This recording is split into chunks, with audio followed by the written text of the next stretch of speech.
بسم اللہ الرحمن الرحیم۔ السلام علیکم پیارے دوستو، آج کے اس ویڈیو میں ہم آپ کو بتائیں گے یہودیوں کا پورا اتہاس کہ یہودی کون ہے اور ان کا مقصد کیا ہے، اور یہودی مذہب کیسے شروع ہوا، اور یہودی مذہب آخر مسلمانوں سے چاہتا کیا ہے، اور ان یہودیوں نے اپنے سینوں میں کون سا راز چھپایا ہے، اور یہودی لوگ کون سی پرانی نشانیوں کو آج بھی ڈھونڈتے رہتے ہیں۔ ان سب سوالوں کا جواب آج آپ کو اسی ویڈیو میں دیں گے،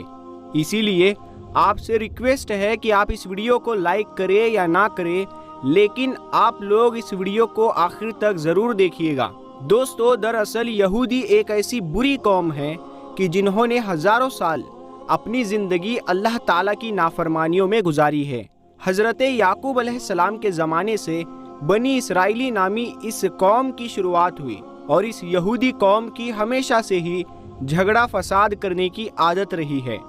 اللہ تعالیٰ نے بھی اس پر بہت بار لعنت کی ہے، اور اس بنی اسرائیل کے دھوکے بازی کی پوری کہانی قرآن پاک میں بتائی گئی ہے، جس کے بعد اس قوم کو حکومت کے پد سے ہٹا دیا گیا، اور پھر اس کی جگہ حکومت کا پد مسلمانوں کو سونپ دیا گیا۔ دنیا بھر کی قوموں میں یہودی ایک ایسی قوم ہے جس کو اللہ تعالیٰ نے سب سے بڑا مجرم ٹھہرایا ہے۔ قرآن شریف کو غور سے سمجھنے پر یہودیوں کا جو جرم کھل کر سامنے آتا ہے، آج آپ کو اس ویڈیو میں خود بخود معلوم پڑ جائے گا۔ پیارے دوستو، یہ قوم ہمیشہ وعدے کے خلاف کام کرتی تھی۔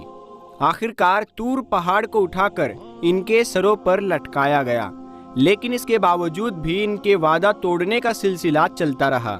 اور وہ لوگ قرآن کی آیت کو بیچ کر اپنے گانے بجانے کا شوق پورا کرتے تھے، دوسروں کو نیکی کرنے کو کہتے تھے لیکن خود نہیں کرتے تھے۔ اور میرے دوستو، ان کو فرعونیوں کے ظلم سے بچانے اور سمندر میں راستہ دیے جانے کے باوجود بھی یہ لوگ اللہ تعالیٰ کی نافرمانی کرتے رہے، اور جب موسیٰ علیہ السلام طور پہاڑ پر جا کر اللہ تعالیٰ سے بات چیت کرتے تو اس بیچ اس قوم کے لوگ بچھڑے کی پوجا کرنے میں لگ جاتے۔ ان کی اس حرکت کو دیکھ کر اللہ تبارک و تعالیٰ نے موسیٰ علیہ السلام کے ذریعے حکم دیا کہ گائے کو ذبح کرو، تو یہ سن کر لوگ حیران ہو گئے، اور ان لوگوں نے موسیٰ علیہ السلام سے کہا کہ آپ جائیے اور اللہ تعالیٰ کا صحیح حکم لے کر آئیے۔ اس طرح ان لوگوں نے 5 بار موسیٰ علیہ السلام کو طور پہاڑ پر بھیجا، صرف اسی لیے کیونکہ وہ لوگ گائے کو ذبح کرنے سے بچنا چاہتے تھے، اور وہ لوگ کھلے عام کہتے تھے کہ وہ اپنی آنکھوں سے دیکھے بغیر اللہ پر ایمان نہیں لائیں گے۔ خیر دوستو، اللہ تعالیٰ نے جب انہیں بغیر محنت کیے آسمان سے کھانا بھجوانا شروع کیا تو ان لوگوں نے ضد کر کے اس کو بند کروایا، اور انہوں نے حضرت موسیٰ علیہ السلام سے کہا کہ ان کے لیے کھانے پینے کا انتظام جیسے کہ اناج، سبزیاں، پھل وغیرہ زمین میں ہی اگا دیا جائے۔ جبکہ دوستو، ریگستان کی کڑک دھوپ سے بچنے کے لیے بھی اللہ تعالیٰ کی طرف سے ان پر بادلوں کا سایہ کیا گیا، لیکن اتنا سب کچھ ملنے کے باوجود یہ لوگ اللہ تعالیٰ کے سامنے نہیں جھکے۔ پھر اللہ تعالیٰ نے انہیں بستی میں داخل ہوتے وقت معافی مانگنے کا بھی حکم دیا، حالانکہ اس حکم کو ماننے میں کسی طرح کی کوئی پریشانی نہیں تھی، لیکن پتہ نہیں اس قوم نے کیوں اللہ تبارک و تعالیٰ کا حکم نہیں مانا، جبکہ اللہ تعالیٰ نے اپنی رحمت سے اس بستی میں 12 قبیلوں کے لیے الگ الگ 12 پانی کے چشمے پیدا کر دیے تاکہ ان لوگوں کے بیچ پانی کو لے کر کبھی جھگڑا نہ ہو۔ مگر اس احسان کے باوجود بھی وہ لوگ اللہ تعالیٰ کے تمام نبیوں کی برائی کرتے رہے، آسمان سے بھیجے گئے پیغمبروں کو قتل کرنے اور انہیں پھانسی پر لٹکانے سے بھی باز نہیں آتے تھے، اور انہوں نے ہی حضرت یحییٰ علیہ السلام کو قتل کروا دیا تھا، اور حضرت عیسیٰ علیہ السلام کو صلیب پر لٹکانے کا پلان بھی انہی لوگوں نے بنایا تھا، لیکن اللہ تعالیٰ نے حضرت عیسیٰ علیہ السلام کو آسمان کی طرف اٹھا لیا تھا، اور انہی یہودیوں نے عیسیٰ علیہ السلام سمجھ کر ان کے جیسے ایک ہم شکل کو سولی پر چڑھا دیا۔ یہ کہتے تھے کہ پیغمبر صرف بنی اسرائیل کے لوگوں میں سے ہی ہو سکتا ہے، اسی لیے وہ بنی اسماعیل کے پیغمبر حضرت محمد صلی اللہ تعالیٰ علیہ وسلم پر ایمان نہیں لائے، اور حضرت جبرائیل علیہ السلام کو 1 نمبر کا دشمن مانتے تھے، اسی لیے کیونکہ حضرت جبرائیل علیہ السلام وحی کے ذریعے ان لوگوں کی پلاننگ کی خبر اللہ تعالیٰ کے نبیوں کو دے دیتے تھے، اور یہودی یہ تک کہتے ہیں کہ حضرت جبرائیل علیہ السلام نے نبوت کے لیے کسی غلط انسان کو چنا ہے، معاذ اللہ۔ اور دوستو، اگر نبی کریم صلی اللہ تعالی علیہ وسلم کی مجلس میں ان کے کسی آدمی کے منہ سے سچی بات نکل بھی جاتی تھی تو وہ بعد میں انہیں برا بھلا کہتے تھے، اور بڑے دعوے سے اس قوم کے لوگ کہتے تھے کہ یہ اللہ تعالیٰ کے چہیتے ہیں اور جہنم کی آگ ان کو کبھی نہیں چھوئے گی۔ حالانکہ اس یہودی قوم کے آپس کے جھگڑے بھی بہت سخت ہوا کرتے تھے، اور یہ آپس میں مار کاٹ بھی کرتے تھے، اور قبیلوں میں جا کر قبیلے کے لوگوں کو بستیوں سے ہی نکال دیا کرتے تھے، جیسا کہ اب وہ فلسطینیوں کے ساتھ کر رہے ہیں۔ محمد مصطفیٰ صلی اللہ تعالی علیہ وسلم کے آنے سے پہلے یہ لوگ ایک نبی کے آنے کی بات کیا کرتے تھے اور مدینہ والوں سے کہا کرتے تھے کہ اس نبی کو آنے دو، ہم تم سے نپٹ لیں گے۔ لیکن نبی کریم صلی اللہ تعالی علیہ وسلم کے آنے کے بعد وہی یہودی رسول پاک صلی اللہ تعالی علیہ وسلم کے برے دشمنوں میں سے ایک ہو گئے، اور تو اور یہ لوگ جادو بھی سیکھتے اور سکھاتے تھے، اور اسی جادو سے میاں بیوی کے بیچ جھگڑے فساد کروا دیتے تھے، اور اس جادو کو حضرت سلیمان علیہ السلام سے بھی جوڑ دیتے تھے۔ حالانکہ قرآن پاک میں موجود ہے کہ حضرت سلیمان علیہ السلام کا دور دور تک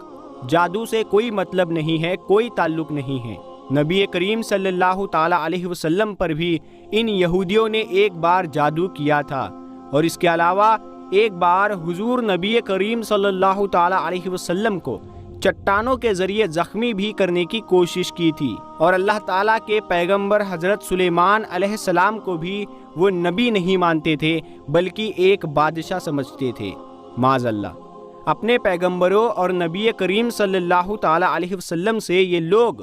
خرید کر سوال کیا کرتے تھے، اور اپنے ساتھ ساتھ مسلمانوں کو بھی یہ کام کرنے کے لیے اکساتے تھے۔ لوگوں کو ہمیشہ سچائی کے راستے سے، حق کے راستے سے، اللہ تعالیٰ کے راستے سے روکتے تھے،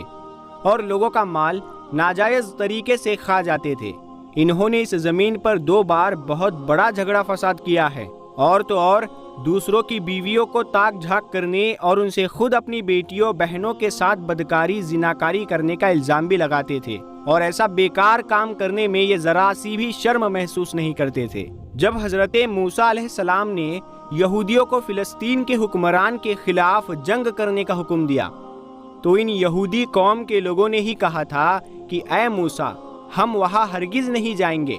وہاں پر آپ جائیے اور آپ کا رب جائے، ہم نہیں جائیں گے، ہم تو فی الحال یہیں پر بیٹھے رہیں گے۔ اس کا ذکر سورہ مائدہ کے آیت نمبر 24 میں موجود ہے۔ اور ان میں سے کچھ لوگ ایسے ہیں جو کہ کتاب پڑھتے ہیں اور زبان کا الٹ پھیر اس طرح سے کرتے ہیں کہ تم سمجھو کہ وہ کچھ وہ پڑھ رہے ہیں کہ وہ کتاب ہی کی عبارت ہے، اور یہ سورہ آل عمران کی آیت نمبر 78 میں موجود ہے۔ یہاں تک کہ ان یہودیوں کی گستاخی اتنی زیادہ تھی کہ وہ یہ بھی کہتے تھے کہ معاذ اللہ، اللہ فقیر ہے اور ہم امیر ہے، نعوذ باللہ۔ سورہ آل عمران آیت نمبر 181،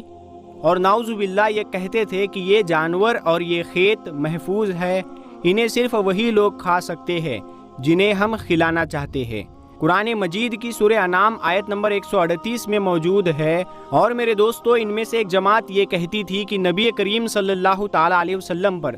جو کچھ بھی نازل ہوا ہے اس پر صبح ایمان لاؤ اور شام کو انکار کر دو، معاذ اللہ۔ سورہ آل عمران آیت نمبر 72 میں موجود ہے۔ دوستو، ایک زمانہ تھا کہ یہ قوم اللہ تعالیٰ کی سب سے پسندیدہ قوم تھی، لیکن ان کے اپنے گھنونے کاموں کی وجہ سے اللہ تعالیٰ نے ان کو حکومت سے ہٹا دیا۔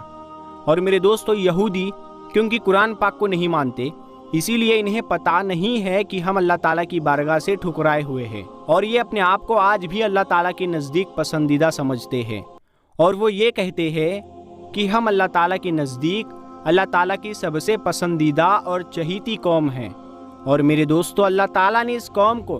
بہت سارے انعام سے نوازا ہے، انہی میں سے ایک تابوت سکینہ بھی ہے۔ اور میرے دوستو، تابوت سکینہ کیا ہے، اس پر بھی ہم آپ کو پوری ڈیٹیل میں ویڈیو بنا کر انشاءاللہ آپ لوگ اس چینل کو ضرور سبسکرائب کریں اور ساتھ میں لگے بیل آئیکن کو ضرور دبا دیں، تاکہ ہم جب بھی کوئی نیا ویڈیو اپلوڈ کریں تو سب سے پہلے آپ کو اس کا نوٹیفیکیشن ملتا رہے۔